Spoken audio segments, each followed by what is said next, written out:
نحمده ونصلي ونسلم على رسوله الكريم أما بعد فأعوذ بالله من الشيطان الرجيم بسم الله الرحمن الرحيم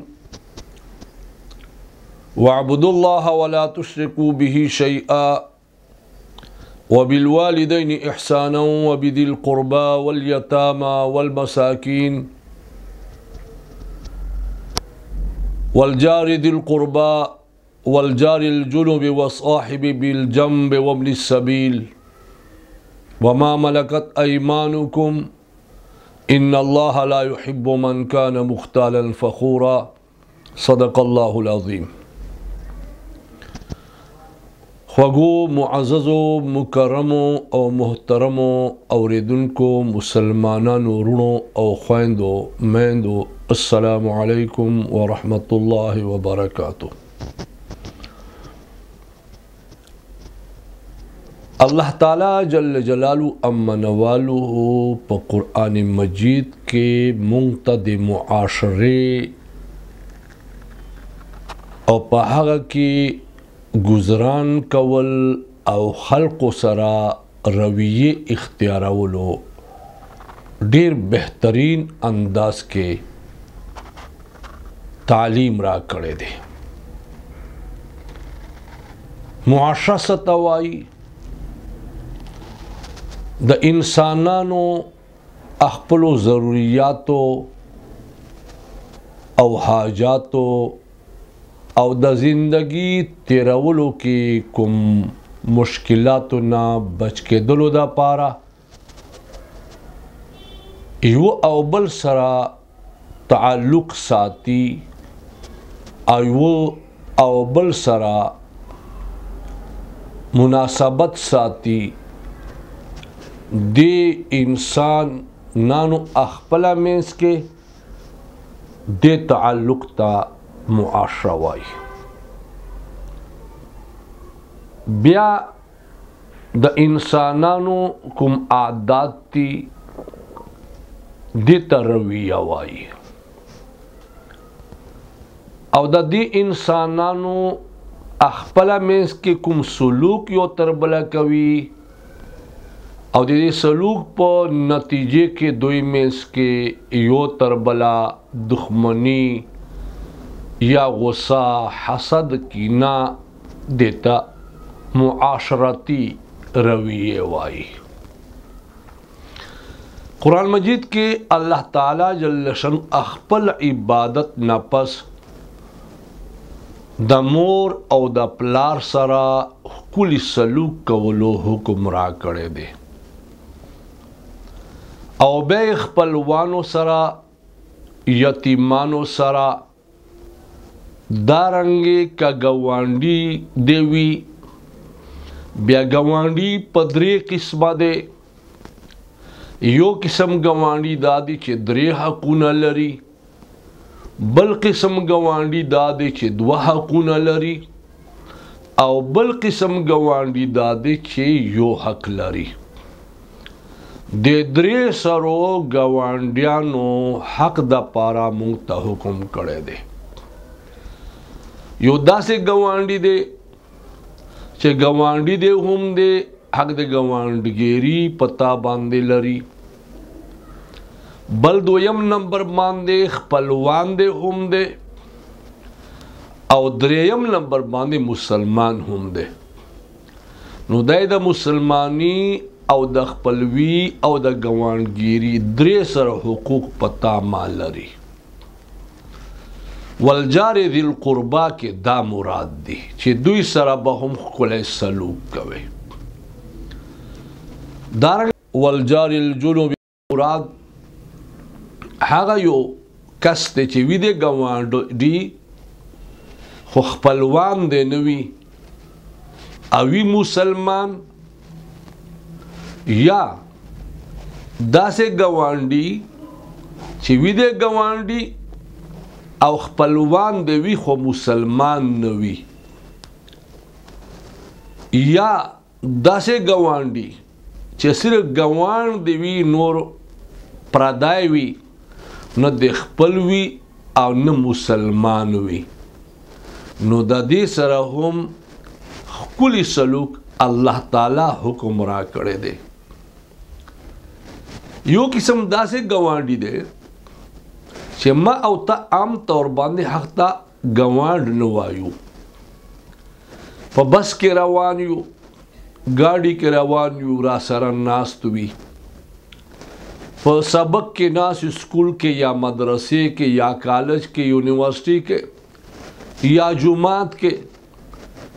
نو یو ځای را سره ناست وي یا په سفر باندې یو ځای سره یو یا یو کاروبار کې سره ناس یو، نو دل دیتا وصاحب بالجنب وای هغه ملګری چې ستا په اړخ کې وي. د دې سره به هم ښکلی معاشرت کوي، ښکلی رویه کوي او ښکلی سلوک به کوي. الله تعالی جل جلاله امن والوه د مسافر په بابت کې هم راته ویلی دي، تر دې چې اوس خو غلامان او وینځې نشته ده، البته ما تحتان وي، نوکران وغیره وي، هغې ته به هم په سپک نظر سره نه ګورې، بلکې هغوی سره به هم ښکلی سلوک کوي. او الله تبارک وتعالی دا ټول حکمونه وعبدوا الله ولا تشرکوا به شیئا باندې عطف کړي دي چې تاسو د الله عبادت کوئ او د سره اس سیز شریک ما جوړاوه. او بیا دا معاشره ولا خبره کړې ده. معلومیږي دا چې معاشرتی رویه دا ډیر لوی اهمیت لري. او بیا الله تعالی جل جلاله امن والوه پسې ویلي دي چې کوم کس خپل ځان کې بڑائی او تکبر کوي یا د خپلوانو نه ځان اوچت بولي، او کوم کس چې په بل باندې ځان فخر وړ بولی، د خلکو په بابت کې الله فرمایي چې دا خلق الله پاک نه خوښوي. نو دینه دا معلومه شوه چې کوم سړي کې تکبر وي، فخر وي، غرور وي، هغه معاشره خرابوي او معاشره کې د ده رویه صحیح نه وي. د ما عزیزانو، خویندو او میندو، د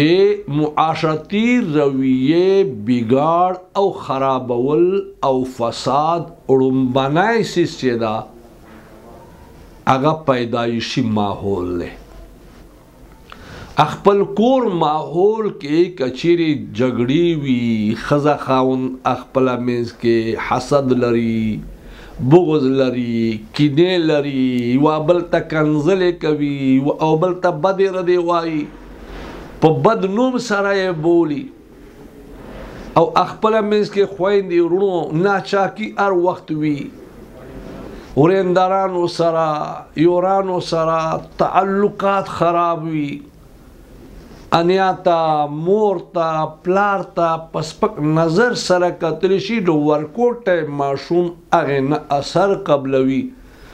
د ده معاشرتي زندگی اولنی قدم د خرابي دا دی. اللہ تعالیٰ جل شان قرآن پاک کے فرمائی یا ایوہ الذین آمنوا قوا انفسکم و اہلیکم نارا، ای ایمان والو تاسو بچ کے خپل ځانونه خپل اهل و عیال له اور نه دوزخ نه. نو دا بګاړ به نه پیدا کوو کور کې. ورکوټی ماشوم چې وي هغې مثال د کیمرې ده، خبرې اترې نه ورځي، خو دستا ما حرکات سکنات زماستا چال چلن زماستا خبرې اترې دا دای خپل دماغو کې د سترګو په کیمرې ذریعې سره محفوظ وي، او دا د هغه اخلاقو او عاداتو باندې اثر اچوي. دې له وجې ړومبنی خرابي دا معاشرې ولې رویې سبب بچي خپل کورنی ماحول ماحول ورته ښکلی کوي. دویم نمبر باندې اردو مقولہ دا انسان اپنی صحبت سے پہچانا جاتا ہے. انسان خپل صحبت لا پیژندل شي سمانا یعنی انسان چې چا سره ملګرتیا کوي د چا په مجالسو کې ناس وي پوه شه چې دا هم د هغوی مل دی نو د ملګرو او د دوستانو او د خپل محلې کې هغه هلکان چې دی ورسره ناسته پاسته کوي کیل کود ورسره کوي لوبې کوي ورسره دویم اثر په انسان عادت باندې دا غورځوي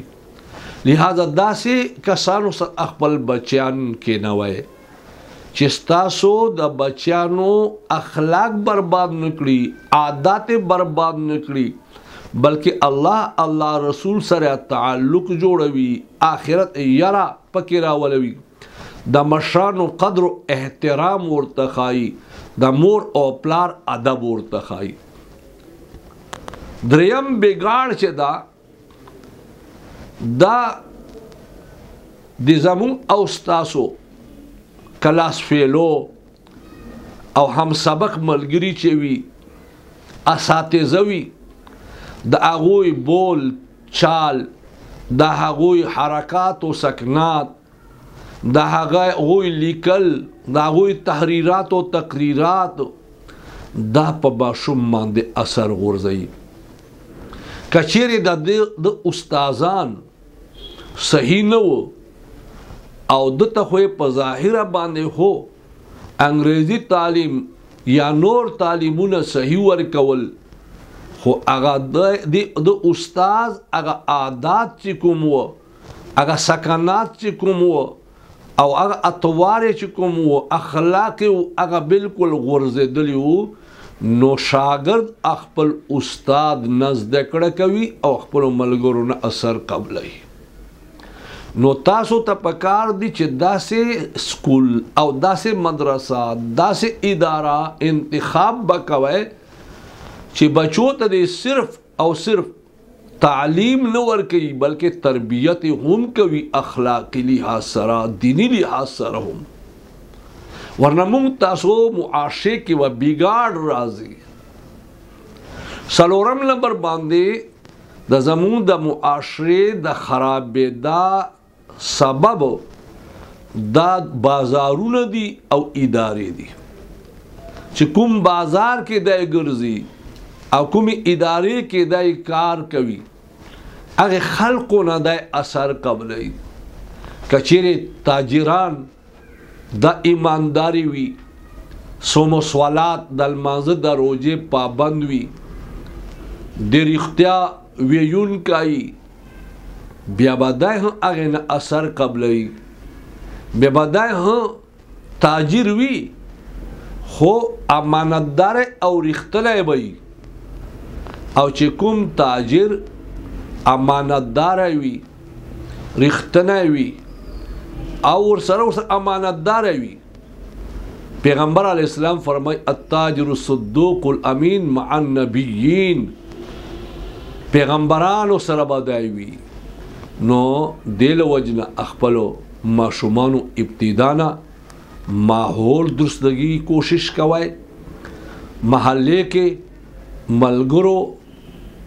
چې کوم چاڼکوئ ورته منتخب کوئ هغوی درستګي کوشش کوئ دارنګې د سکول او د مدرسې انتخاب او د کومې ادارې یا بازار ته ځي هغې انتخاب د نیکانو خلکو کوئ انشاء الله العظیم تاسو به معاشره ښکلی وي او معاشرې رویې به مو هم بهترین انداز کې وي و آخر دعوانا ان الحمد لله رب العالمین